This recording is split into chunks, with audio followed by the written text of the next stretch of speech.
해하지 못하게 하니라. 사울이 일어나 굴에서 나가 자기 길을 가니라.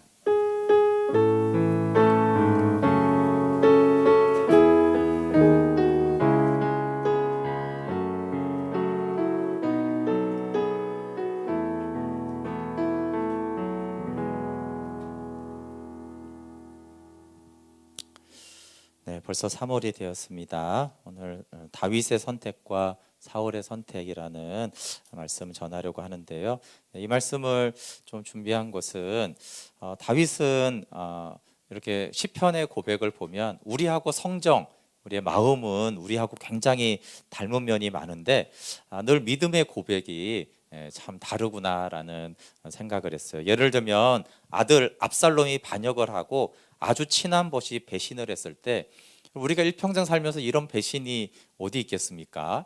아들이 재산 달라 이 정도가 아니라 아예 아버지를 죽이겠다라고 달려드는, 그리고 가장 친한 벗이 배신했을 때 다윗은 내 마음이 내 속에서 심히 아픕니다 이러면서 굉장히 마음 아파했어요. 그러니까 배신감의 상처를 우리처럼 똑같이 받는 거죠. 또 5절에 보면 두려움과 떨림이 내게 이르고 공포가 나를 덮었도다 이렇게 말해요. 공동 번역이 좀 이걸 쉽게 이렇게 번역했는데 무서움과 공포가 온 몸을 뒤덮어 사시나무 떨듯이 내가 부들부들 떨고 있습니다. 요걸 요즘에는 뭐라고 그래요? 요걸 요즘엔 공황장애라고 그럽니다. 멘탈이 붕괴됐다라는 것이죠. 그래서 내 온몸이 부들부들 떨면서 공포감에 휩싸여 있는 것이에요. 그런데 이런 공포를 웬만하면 벗어날 수가 없고, 이런 공포가 있으면 사실 그때는 믿음도 쓸 수가 보통은 없는데, 이 공포 가운데 하나님을 향한 다윗의 믿음은 놀라워요. 근데 이 55편의 시편 마지막 22절에 보면 내 짐을 여호와께 맡기라. 그가 너를 붙드시고 의인의 요동함을 영원히 허락하지 아니하시리로다. 하나님이 나를 붙들어서 나는 부들부들 떠는데 내가 요동하지 않도록 붙잡아 주신다. 그리고 이제 맨 마지막은 나는 그 주님을 의지하겠다. 이렇게 이제 시편이 다 끝납니다. 그러니까 이제 정서는 비슷한데 이 다윗의 믿음이 놀라운 것이죠. 역사에 남을 배신과 공포 속에서도 여전히 나는 주님을 의지합니다. 이렇게 마무리를 합니다. 또 블레셋에게 잡혔을 때도 마찬가지인데 다윗이 이제 사울이 너무나 두려우니까 오판을 하는 거예요. 여러분, 너무 두려우면 사람이 오판을 많이 해요. 원래 그런 사람이 아닌데 사울이 너무나 지독하게 쫓아오고 무섭게 하니까 다윗이 오판을 했는데, 그건 뭐냐 하면 다 골리앗이 이제 블레셋 사람이잖아요. 늘 블레셋하고 이겼는데 다윗 생각에는 블레셋으로 내가 도망가면은 블레셋 사람들이 자기를 지켜줄 거라고 생각한 거예요. 근데 이게 사실은 말이 안 되는 건데, 그러니까 이제 두려움에 오판을 해서 가드 왕 아기스한테 갔는데 당연히 저놈은 사울은 천천히고 다윗은 만만인데 그 만만이 블레셋 사람을 죽였다라는 거예요. 그러니까 당연히 저놈은 죽여야 된다라고 그렇게 하니까 사무엘서에 보면은 심히 두려워했다 이렇게 나와요. 그러니까 두려운 사울을 피해서 왔더니 심히 두려운 거죠. 그때 이제 얼마나 그것이 오판이었겠어요. 그래서 이제 침을 수염에다 이렇게 질질질 흘리고 막 대문을 막 꺼적거려서 미친놈인 척 이렇게 하니까 아기스 왕이 저 미친놈을 왜 내 왕궁에 들이느냐, 그래가지고 이제 아둘람 굴로 피신합니다. 이렇게 어리석게 자기가 오판했으니까 막 우리가 잘못 판단해서 완전 망하면 내 탓을 얼마나 많이 합니까? 근데 또 내가 아니지, 그놈의 사울 왕 때문에 그래, 사울 탓도 할 수 있고, 역시 저 블레셋 놈들은 역시 안 될 놈이야, 내가 항복하겠다고 오면 좀 받아줘야지, 이렇게 온갖 불평을 할 수 있어요. 그런데 다윗이 이 블레셋 사람들에게 잡혔을 때 쓴 시가 56편인데 이렇게 말합니다. 내가 하나님을 의지하여 그의 말씀을 찬송하며 여호와를 의지하여 그의 말씀을 찬송하리다. 내가 하나님을 의지해서 그 말씀을 찬송하고 여호와를 의지해서 말씀을 찬송하겠다고 두 번 고백한 다음에, 그러니까 내가 하나님을 의지하였은즉 이제 두려워하지 않아요. 왜요? 사람이 내게 어찌하랴. 아니 지금 완전히 블레셋 군대에 뒤돌려서 이제 잡혔는데 그러면 이제 아기스 마음대로잖아요. 근데 다윗이 사람이 내게 어떻게 하겠느냐? 내 생명의 주관자는 하나님이시다. 이렇게 고백을 합니다. 그리고 그 말씀을 찬송해요. 그래서 보면은 시편을 이렇게 이번 주에 묵상을 했는데 다윗의 그 성정, 연약함, 아픔, 슬픔, 고통 이런 것들을 보면 나하고 굉장히 비슷한데 이런 걸 이제 나도 이런 상황이면 이렇겠다 이런 것인데 뒤에 그가 가서 하는 믿음의 고백을 보면 아니 어떻게 이런 믿음의 고백을 다윗은 할 수 있을까? 아니 지금 이제 잡혀서 이제 죽어야 되는데 그리고 미친 척하는 이 상황에서도 나는 하나님을 찬양하겠다 이런 소리가 어떻게 나올까? 근데 그게 이제 성경에 기록됐으니까 다 진리잖아요.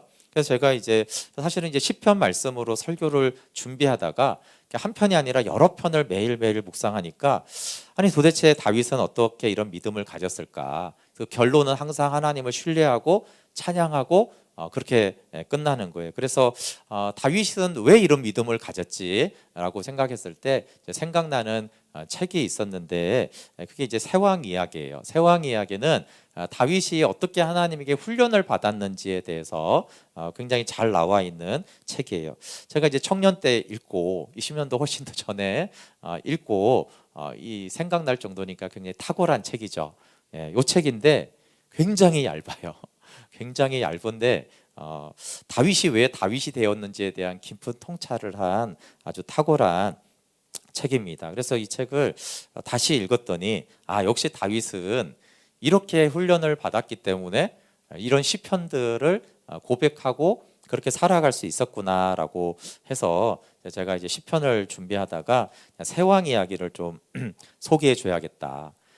그런 수많은 시편들이 왜 탄생하게 됐는지에 대한 오히려 그 배경에 대한 말씀을 나누는 것이 좋겠다라는 생각이 들었어요.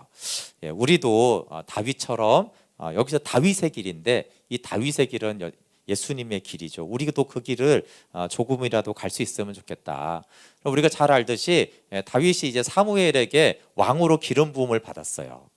우리 생각에 왕에게 사무엘이 와가지고 기름을 부었으면 적어도 사무엘이 어떤 사람이에요? 그 당시에 사사였고 사울이 왕이 됐지만 아직도 사무엘은 대단한 존재였어요. 그러니까 사무엘이 좀 책임을 지고 다윗을 왕실 학교에 좀 입학을 시켜주고 등록금을 대주든지 아니면 적어도 사무엘이 나를 이제 따르거라. 그래서 이제 도제라고 하는데 1대1로 이제 제자를 삼는 것을 사무엘이 다 양육을 시켜야 되지 않겠어요? 그게 이제 우리가 생각할 수 있는 거예요. 그리고 사무엘이라는 훌륭한 하나님의 사람에게 다윗이 훈련을 받으면 다윗은 얼마나 훌륭한 왕이 되겠어요.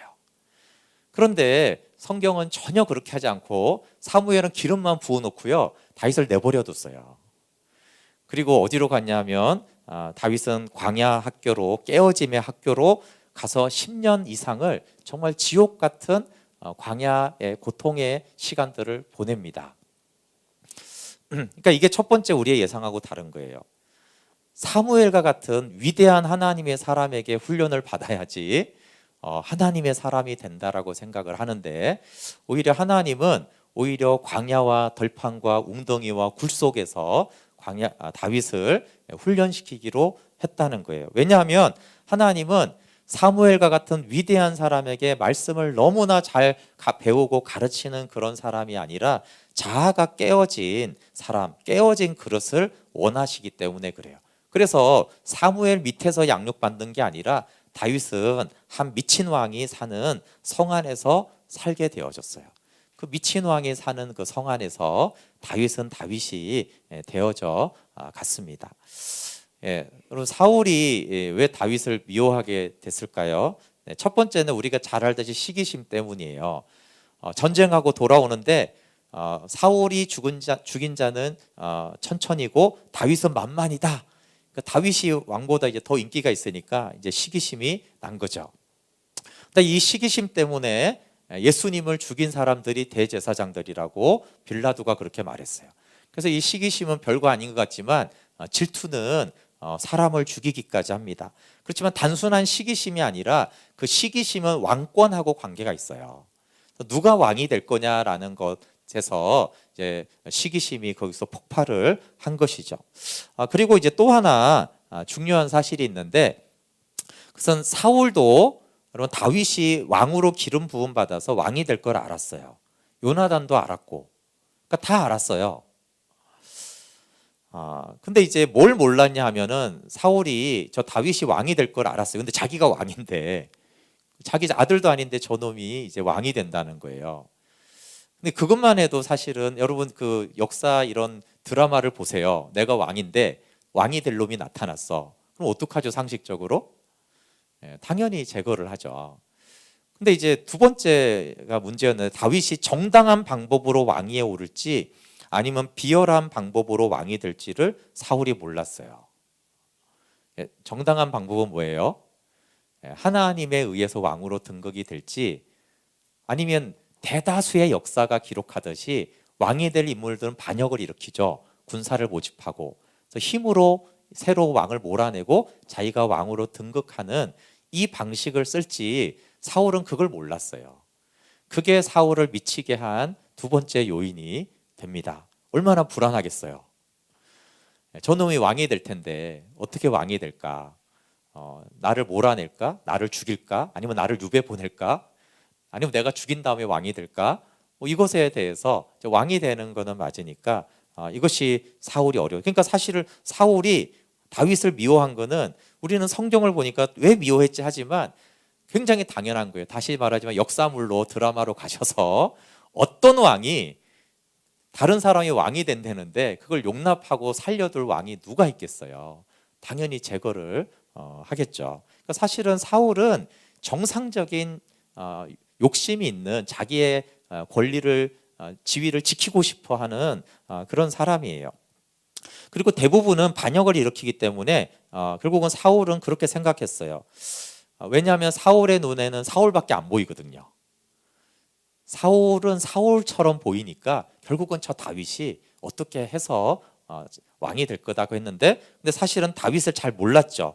다윗은 하나님에 의해 왕이 될 사람이지 자기의 힘과 반역과 같은 방식으로 왕이 될 사람이 아니었는데, 그 사람 눈에는 그 사람만 보인다고, 뭐 눈에는 뭐가 보인다고 그러잖아요. 그러니까 이 시기심과 불안이 가득한 사울은 이제 결국은 하나님이 다윗을 훈련하기 위한, 다윗을 깨트리기 위한 방법이었죠. 사울은 그는 하나님의 신성한 기름 부으심을 받은 자라는 거예요.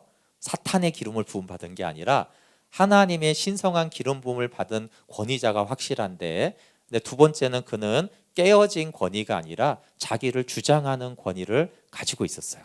그러니까 이렇게 하나님의 성령에 의하여 공적으로 확실하게 기름은 부음을 받아도 얼마든지 주장하고 교만한 권위자가 될 수 있다라는 것을 이제 사울을 통해서 알 수가 있어요. 그러면 이제 이 상황이 이제 어려운 상황이기 때문에 다윗이 의문을 가지고 있고, 이제 우리도 궁금한 것이 있는데, 그것은 만약에 누가 당신에게 창을 던진다면 당신은 어떻게 하겠습니까? 라는 질문이에요. 누군가 나에게 창을 던지면 어떻게 하겠어요? 근데 세상 사람들은 답을 다 알고 있어요. 어떻게 하냐면 그 창을 다시 빼서 되돌려 주는 거죠.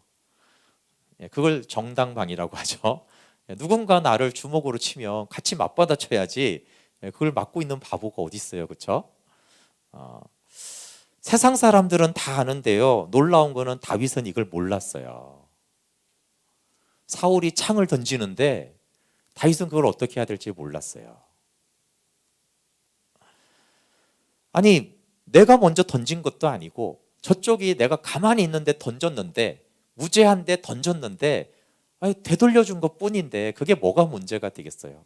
그런데 다윗은 그거를 모르고 어떻게 해야 될지를 몰랐어요. 여러분, 그리고 창을 되돌려 던지면 유익이 많아요. 그럼 죄가 없는데 창을 던지는 걸 그냥 맞거나 피하면 사람들이 더 무시해요. 더 공격하고 더 얕보고 더 이용해 먹어요. 그러니까 창은 맞았으면, 나를 던지면 피한 다음에 그 창을 되돌려 줘야 돼요. 그러면 이제 그 당사자나 사람들이 나를 만만하게 보지를 못해요, 최소한. 그 다음에 그는 왕이 던진 거를 왕에게 돌려줄 수 있다면요, 일단 왕의 후보자가 되는 거예요. 그리고 왕이 될 가능성이 굉장히 높아요. 그래서 왕이 되기 위해서는 창을 되돌려 던져야 돼요. 근데 이제 결과는 어떻게 되겠어요? 그래서 왕이 됐어요. 그러면 왕으로 즉위한 지 한 20년쯤이 지나면 그 사람은 아주 놀라운 기술로 창 던지는 사람이 되어 있을 거예요. 나에게 창을 던지는 젊은이들에게 놀라운 기술로 창을 던져서 제압하겠죠. 그럼 나이가 들면 젊은이들이 자꾸 창을 던져요. 그런데 이 창 던지는 기술을 익힌 어른들은 확실하게 창을 찍어서 제압을 할 수가 있습니다. 그리고 이제 나보다 더 순수한 다윗을 발견해도 시기심 때문에 이유 없이 창을 던져서 내 밑에 굴복시키려고 합니다. 그래서 다윗이 결정한 것이 뭐였냐면 그는 몸을 피하는 걸 그냥 결정했어요. 보복하지 않는 걸 결정한 거죠. 보복하지 않기 위해서 다윗이 세 가지를 하는데, 첫 번째는 창을 보지 못하는 척 하는 거예요. 창이 있는데, 사울이 창을 들고 있는데 창을 안 보기로 하는 거죠. 그리고 창을 던지면 어떻게 해요? 재빨리 피하는 법. 그렇다고 맞으면 안 되죠. 세 번째는 피하고 나서 목숨의 위기가 지나갔는데 아무 일도 일어나지 않은 채 다시 사는 거예요. 그래서 사람들한테 사울이 나한테 창을 던졌어 라고 말하지 않는 것이죠. 이게 참 다윗의 놀라운 점이에요. 그래서 창에 맞지 않도록 보호해 줄 세 가지 방법을 더 터득했는데, 그것은 아주 세상에서 인기 있고 숙달하기 아주 쉬운 창 던지기 기술을 다윗이 전혀 배우지를 않았어요. 그리고 창을 던지는 사람과 함께 있지 않는 것이죠. 자꾸 붙어 있으면 자꾸 던지니까. 세 번째는 입을 꼭 다물었어요. 그래서 다윗은 이 억울한 일을 자기 가족에게나 친구들한테 가서, 세상에 내가 수금을 타는데 사울 왕이 미쳐가지고 나한테 창을 던졌어, 이런 말을 하지 않았어요. 얼마나 우리는 이런 말을 하고 싶을까요?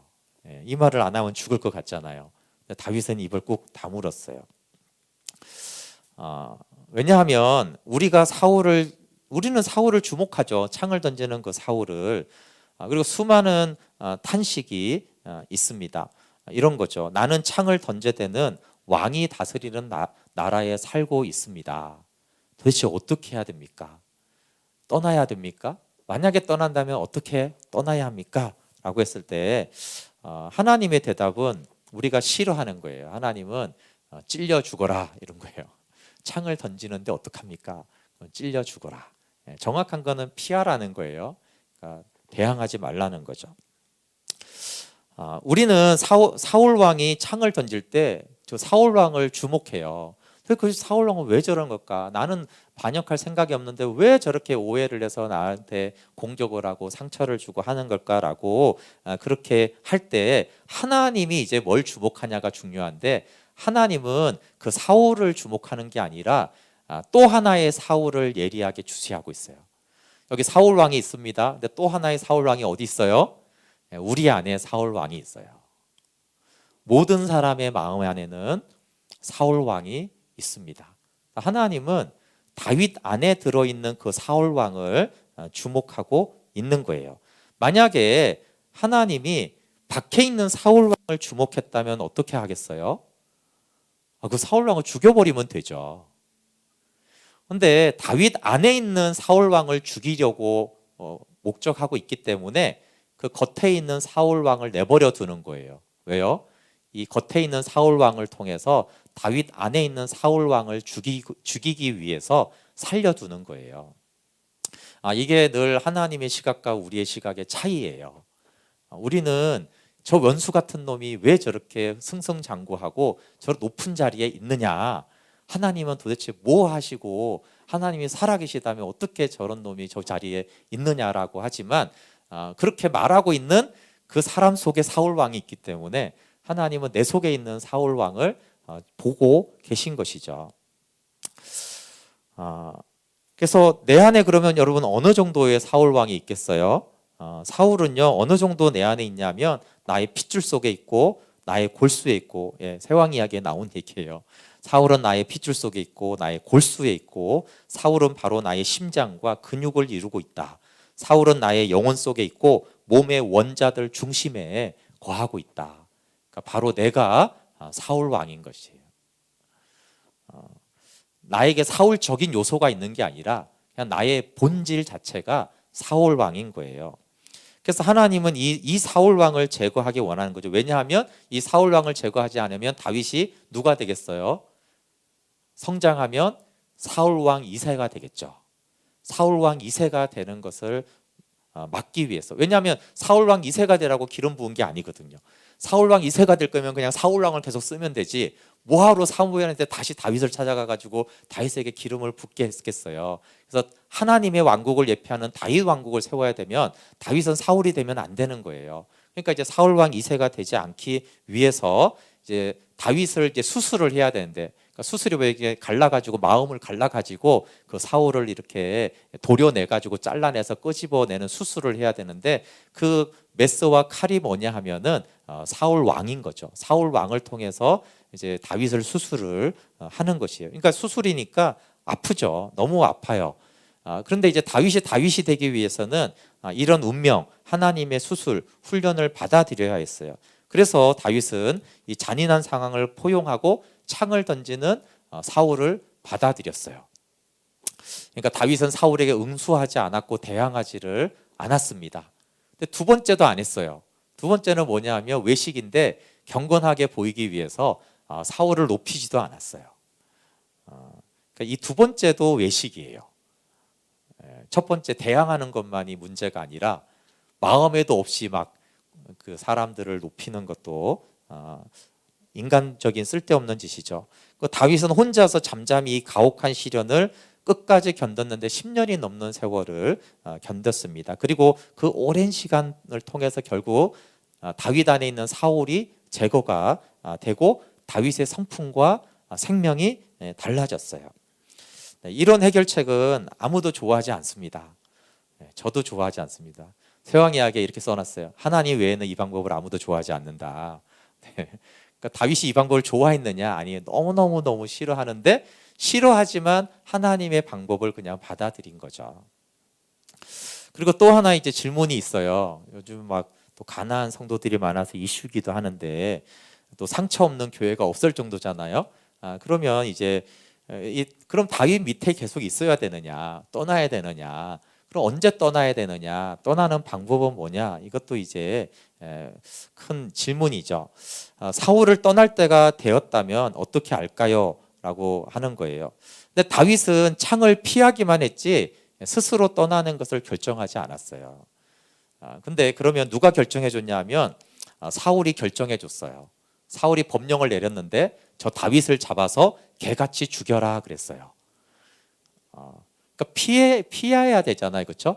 그러니까 더 이상 이렇게 몸을 피할 수가 없고 이제는 아예 도망을 가야지 피할 수가 있었기 때문에, 그러니까 이제는 다윗이 그때 떠났죠. 그러니까 사울이 떠나는 걸 결정해 줬고 다윗은 그 결정에 따라서 피하는 도주를 했습니다. 그리고 어떻게 떠났을까요? 떠나는 방법이 아주 중요한데, 다윗은 자신을 따르는 무리를 데리고 나가지 않았어요. 여러분, 다윗이 이 정도 되면 다윗을 따르는 무리가 굉장히 많았을 거예요. 사울은 천천히요, 다윗은 만만이다 정도의 칭찬을 받을 정도의 다윗이라면 다윗을 따르는 사람이 아무도 없었을까요? 그럴 수가 없죠. 그렇지만 다윗은 왕국을 분열시키지 않고 혼자 떠났어요. 사울 왕 2세들은 그렇게 하지 않습니다. 사울 왕 2세들은 당신을 끝까지 따르겠습니다라고 고집부리는 사람들하고 반드시 같이 떠납니다. 창을 되돌려 주지 않고 혼자 떠났어요. 이게 다윗이 떠난 방법이에요. 그건 떠난 결과 잘 됐느냐? 안 됐어요. 억울함과 고생은 더 길게 지속됐어요. 만약에 다윗이 왕국을 분열시키고 또 하나의 왕국을 세워서 왕국을 분열시켰다라면 다윗은 왕이 되지 굴과 웅덩이와 수풀 속을 헤매고 굶고 다니지 않았을 거예요. 근데 다윗은 이런 방법으로 떠나서 고생을 지속했어요. 근데 이게 다윗이 되는 길이에요. 우리는 결론을 알아요, 그렇죠? 그래서 다윗이 10년 넘게 하는 것을 우리는 다윗의 훈련 기간으로 보고 있어요. 그럼 다윗도 그렇게 생각했을까요?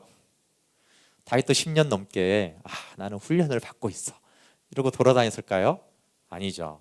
당사자는 그게 영원히 끝나지 않을 운명으로 받아들인 거예요. 그리고 그냥 그 굴속을 나의 집으로 삼고 내가 그냥 여기서 굴속에서 주님을 찬양하다가 나는 죽겠구나. 이것이 이제 다윗이 느낀 것이죠. 이 홀로 도망치는 다윗은 세상의 기준으로는 아주 망한 사람의 표본이 되었어요. 만약에 이스라엘 사람들이 누가 어떻게 하면 망하냐 그러면 다윗 얘기를 했을 거예요. 승승장구하다가 망한 좋은 샘플이죠. 근데 하나님의 기준으로는 깨어진 사람, 겸손의 사람이 태어나고 있었고, 드디어 나의 권위를 줘도 되는 사람이 등장하게 된 것이죠. 근데 이렇게만 이제 끝나는 게 아니라 하나님이 다윗을 정말 시험을 하세요. 왜냐하면 이 고통을 끝낼 수 있는 기회가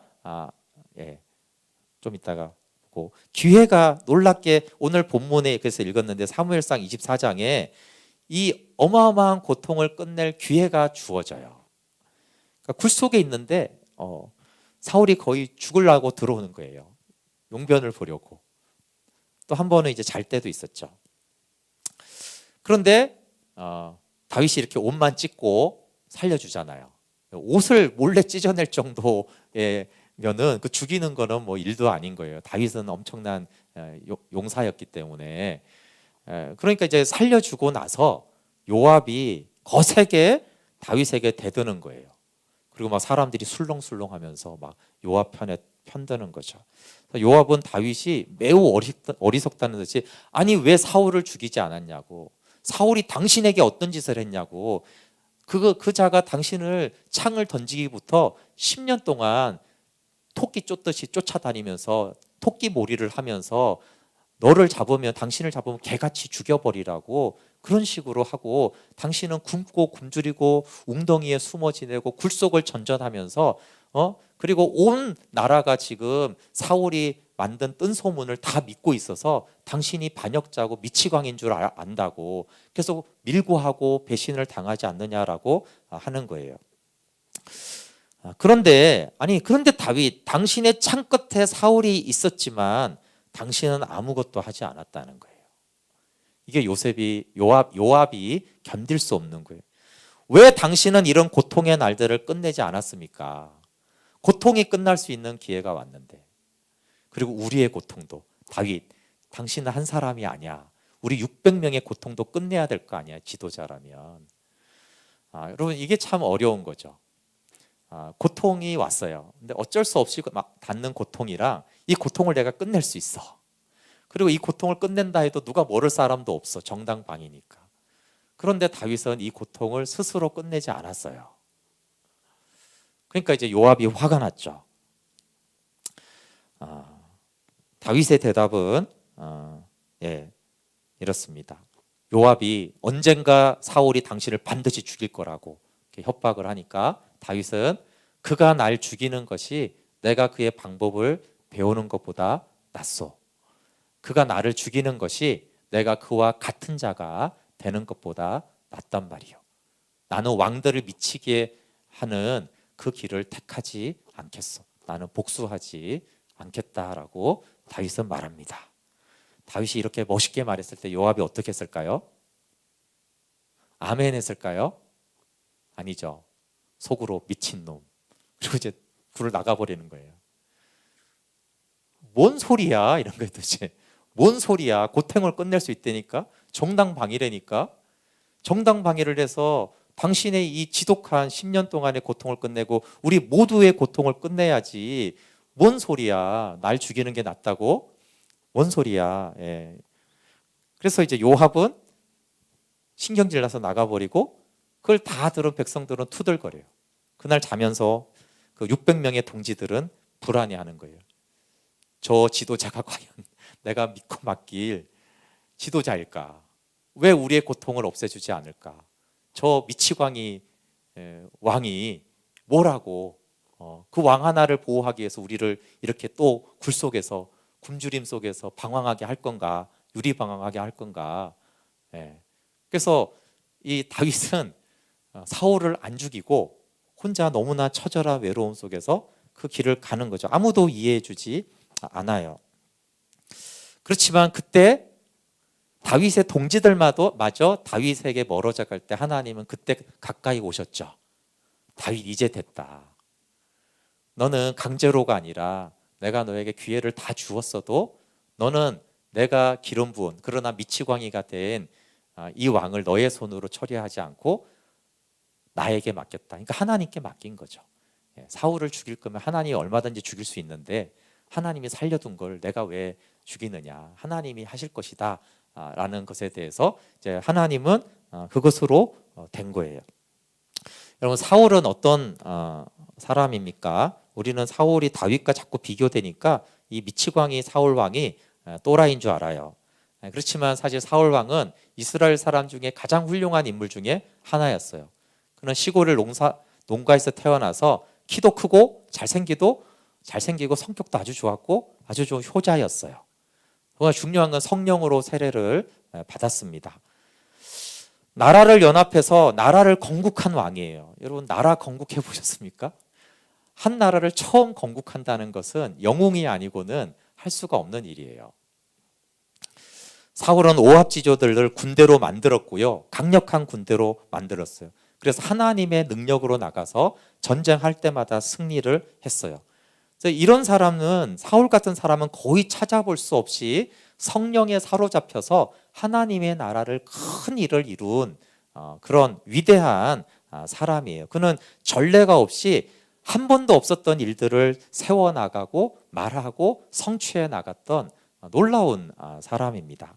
그래서 한마디로 사울은 두 가지가 같이 있었는데, 그것은 하나님의 능력을 받았고 하나님께 택함 받은 지도자였어요. 하나님께 택함 받았고 하나님께 능력을 받았다. 이 두 가지 요소가 있다라고 했을 때 그는 위대한 일을 한 것이죠. 그래서 성령의 권능으로 불가능한 일을 하나님을 위해서 해낸 지도자가 사울 왕이에요. 근데 이제 문제는 사울 안에 있는 야망, 그 야망이 질투가 되었고 그 질투 때문에 영적인 어둠 속에 살게 되었어요. 여러분, 하나님의 능력을 받아서 하나님을 위해 큰 일을 구하고 실제로 성취해내는 사람들의 그 밑바닥에는 숨은 야망이 있어요. 명성에 대한 야망이 있고, 가장 어려운 야망이 뭐냐면 영적인 거장으로 여겨지고 싶은 야망이 있어요. 세상 것이 아니라 영적인 곳에서 영적인 거장이 되고 싶은 그 야망이 있는 것이죠. 사울은 이것을 관가했기 때문에 이 야망에 의해서 성령을 소멸시켰어요. 여러분, 능력을 받고 위대한 하나님을 하는 것과 우리의 내적인 생명, 우리의 영이 성장하는 것은 완전히 별개예요. 근데 우리는 이게 같다라고 생각하니까 이런 위대한 일을 하는 사람들이 하나님이 함께 한다고 생각을 하는데 상관없는 것이죠. 그리고 왕권을 지키려는 사울, 아까 말한 대로 굉장히 정상적입니다. 다 자기 힘으로 왕권을 지키죠.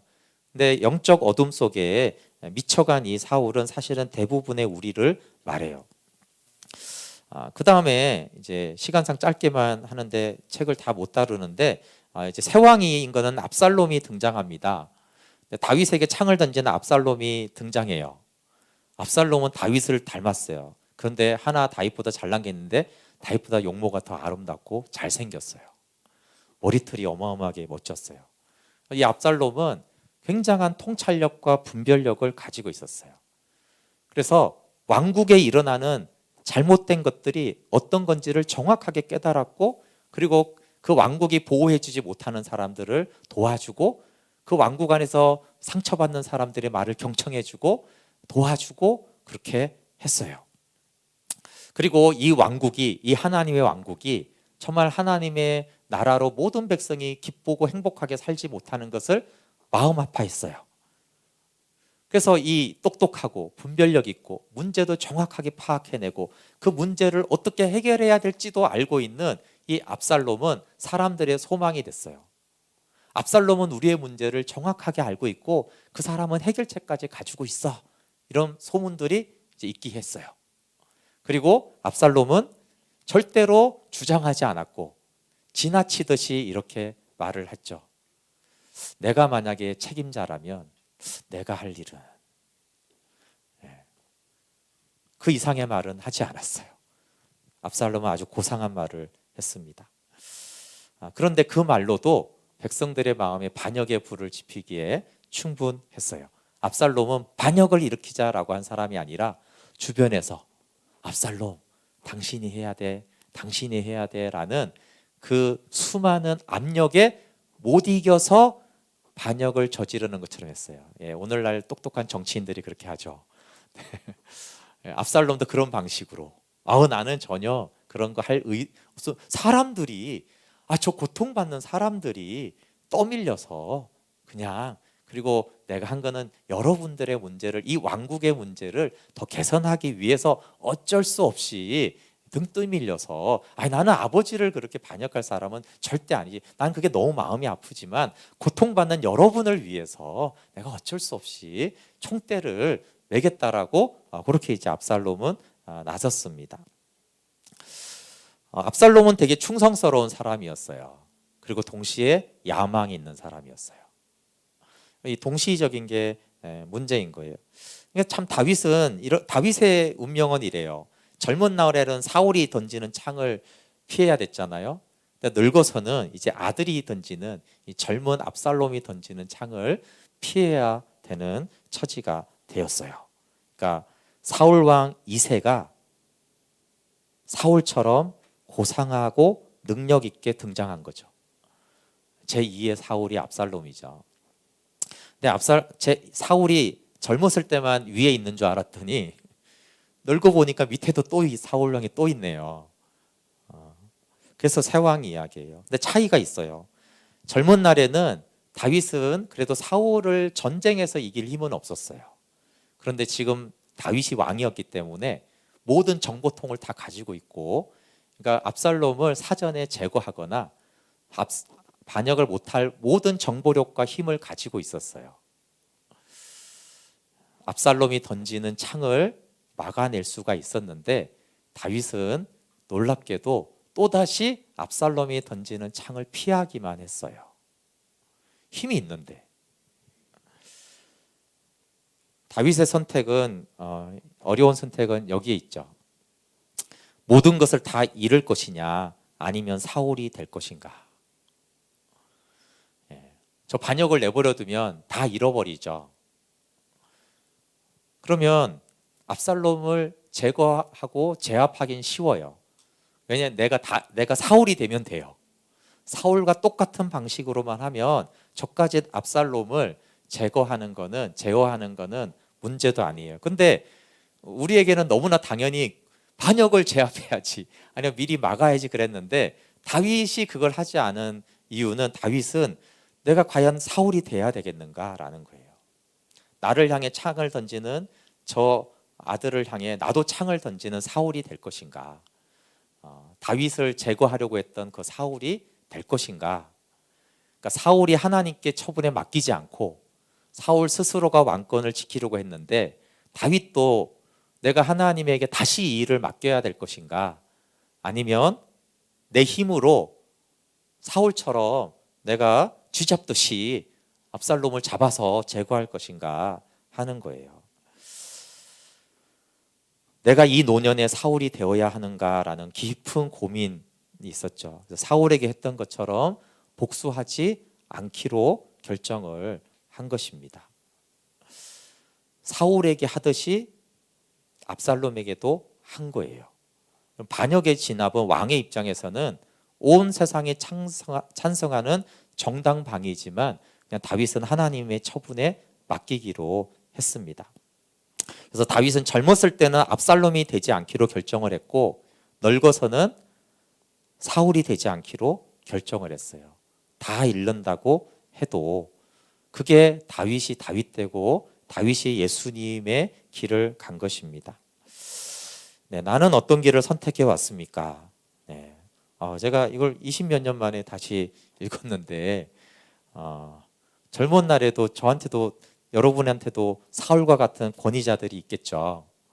예, 저는 이제 참았지만 내가 압살롬이었구나라는 것을 또 보게 되었어요. 고상한 말로 하나님의 뜻을 말하고 건강한 교회를 화두로 사람들이 내 말에 인정하고 내 편이 되기를 원했죠.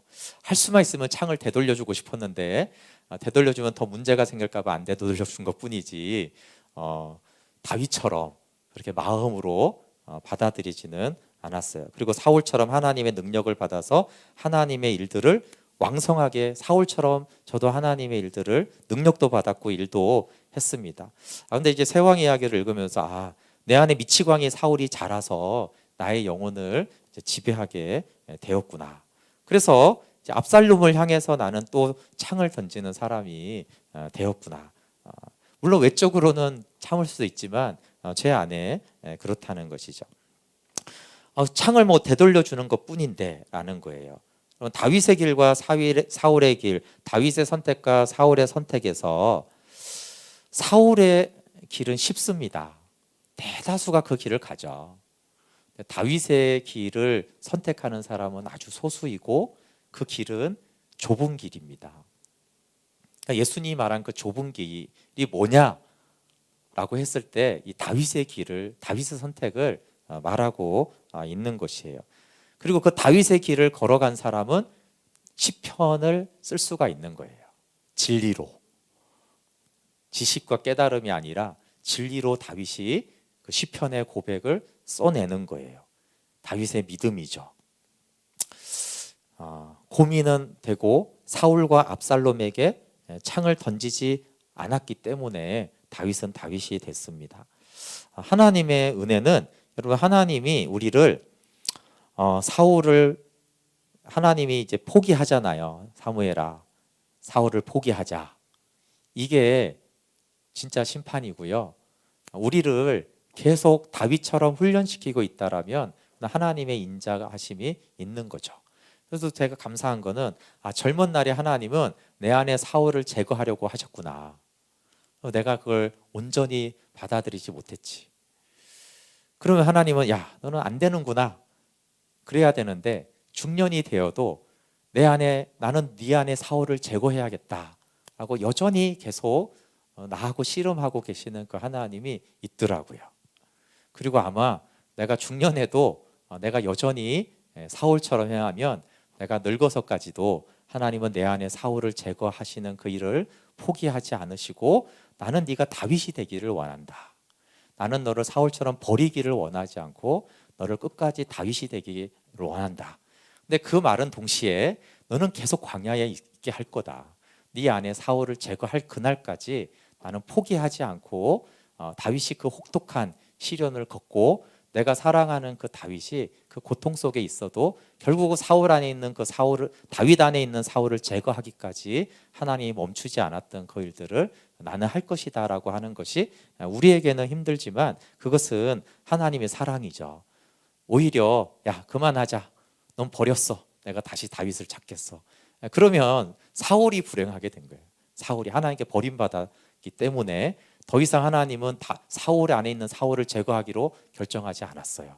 사실 그게 왕 자리를 줬어요. 대신에 사울아는 왕 노릇해라. 그리고 나한테 버림을 받으라. 그러니까 이게 있고 다윗아 굴속을 전전하거라. 그렇지만 나는 너를 다뤄서 내가 너와 함께 하겠다라는 이 길이 가만히 보시면 신약에 예수님이 하신 말씀이에요. 좁은 문 좁은 길을 가고 자기를 부인하는 그 자가 나를 따르고 그 하늘나라의 영광 보좌에 이 땅에서 그것을 누릴 것이다. 왕과 제사장이 될 것이다 라고 말씀하십니다. 네, 우리 함께 좀 찬양하고 기도할게요. 조금 찬양이 어려울 수 있지만 광야를 지나며 많이 아시는 곡이죠. 이 가사를 좀 묵상하면서 다윗이 정말 이렇게 이 길을 간 사람이죠. 그래서 광야 40년의 이스라엘 백성들은 그렇게 자아가 깨지지 않았지만 다윗은 이 고백 그대로를 아멘했던 사람이에요. 그래서 우리 찬양하고 같이 기도할게요.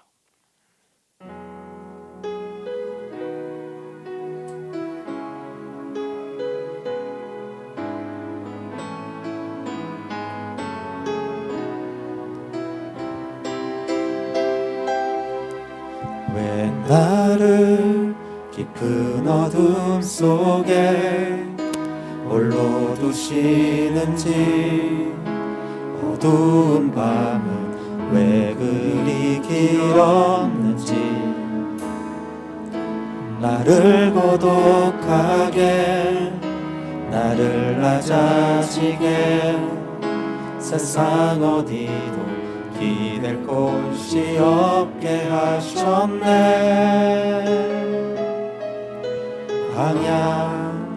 광야에 서 있네.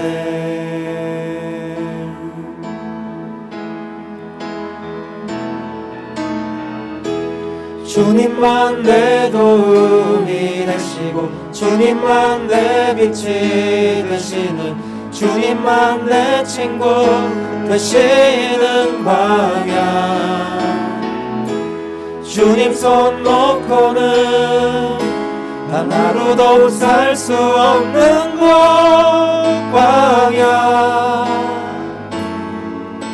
광야에 서 있네.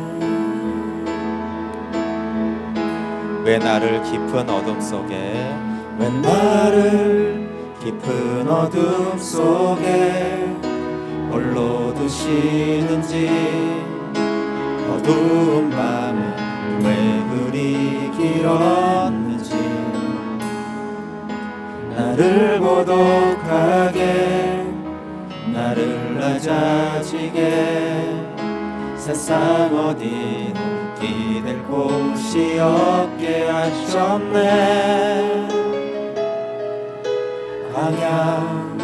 광야에 서 있네. 주님만 내 도움이 되시고, 주님만 내 도움이 되시고, 주님만 내 빛이 되시는, 주님만 내 친구 되시는 광야. 주님 손 놓고는 단 하루도 살 수 없는 곳, 광야.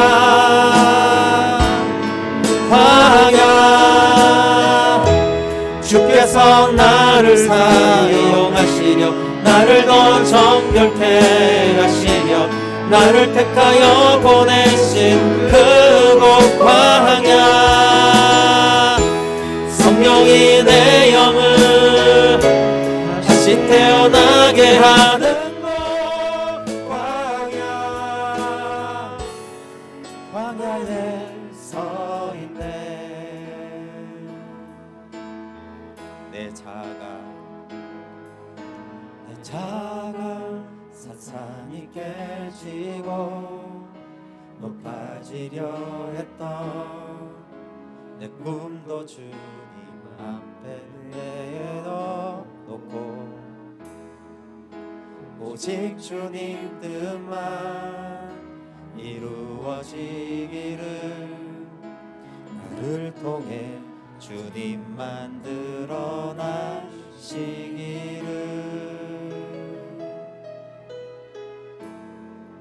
광야를 지나며.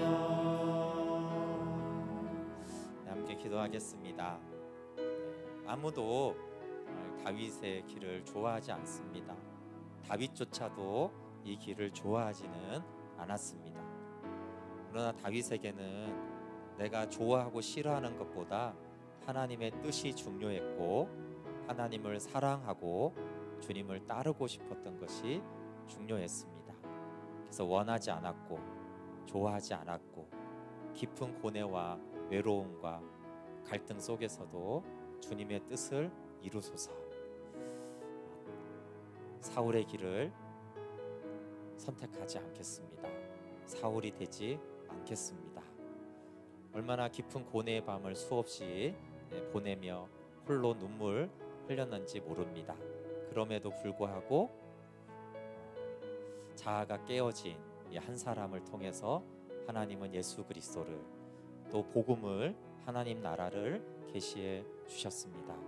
하나님, 내가 원치 않는 길이지만 주님이 내 안에 사시고 주님의 나라가 이루어지는 그 생명, 내 안에 사울을 제거하시려는 주님의 뜻을 저도 선택할 수 있도록 성령님 은혜를 주시옵소서. 같이 기도하겠습니다. 하나님, 우리는 사울입니다. 나는 사울입니다. 내 뼛속 깊이 내 세포 하나하나가 사울이 되어서 하나님을 대적하고 하나님 높아지려고 합니다. 주님, 그래서 주님은 내 안에 사울을 제거하기 위해서 광야로 이끄셨습니다. 하나님, 원하지 않지만 주님의 뜻을 이루소서. 원하지 않지만 주님의 뜻대로 하십시오. 하나님, 그것을 생각만 하는 것이 아니라 그 뜻대로 하나님 그 길을 끝까지 견디며 인내하며 걸어갔던 다윗, 결국 하나님이 모든 권위를 주시고 예수 그리스도를 보내시기로 하실 때까지 다윗이 그 길을 걸어가서 하나님 마음에 정말 합한 사람, 하나님이 모든 것을 더하여 주어도 아깝지 않은 하나님의 사람, 다윗 왕국, 하나님의 왕국이 세워지게 한 하나님 그 길을 저희가 선택할 수 있도록 도와주십시오. 우리 안에 있는 사울이 십자가에 못 박히고 하나님 사울을 향해 압살롬을 향해 던지던 창을 거둘 수 있도록 도와주시옵소서. 하나님, 우리는 이 길을 스스로 갈 힘도 믿음도 능력도 없습니다. 성령님, 우리 마음을 두렵하시고 걸음을 주시고 하나님을 경외하는 마음을 주시고 하나님의 그 십자가 사랑의 놀라운 사랑을 계시하여 주셔서 하나님, 창을 던지기보다는 십자가로 달려가는 자가 되게 하여 주시옵소서. 하나님, 이 고통을 끝내기보다는 십자가 사랑 안에 머물 수 있는 하나님 그 길을, 그 좁은 길을, 좁은 문을 걸어갈 수 있는 은혜를 허락하여 주시옵소서. 사울로 행한 모든 죄악과 교만을 용서하여 주시고 주님의 뜻을 이루시고 나타내 주시옵소서. 네, 하나님, 다윗이 원하진 않았지만 그래도 다윗이 걸어간 그 길, 하나님의 뜻이라면 억울함도 배신도 고통도 굴속도 웅덩이도 맞이하지 않았던 그 다윗의 깊은 고뇌와 갈등, 우리와 성정은 같지만 그도 얼마나 억울해하고 얼마나 탄식하며 공포에 사시나무 떨리듯이 떠는 공황장애에 이르러도 그래도 하나님의 뜻이, 그래도 하나님을 의지함이, 그래도 주님은 찬양받기에 합당합니다 라는 그 고백이 나올 때까지 하나님, 그가 사울이 되지 않고 끝까지 다윗이 되고 그리스도가 되었습니다. 주님, 우리는 그렇게 할 수 있는 믿음과 능력이 없지만 성령님 오셔서 우리에게 모든 것을 가르쳐 주시고 모든 진리로 인도하여 주셔서 십자가로 달려갈 수 있도록, 그래서 예수님 안에 거하여서 생명으로 살아가도록 은혜를 베풀어 주십시오. 예수님의 이름으로 기도합니다. 아멘. 네, 교회 소식 전해드리도록 하겠습니다. 사순절 셋째 주일입니다. 네, 오늘 말씀도 결국 십자가의 고난에 참여한다는 얘기인데, 그래서 생명의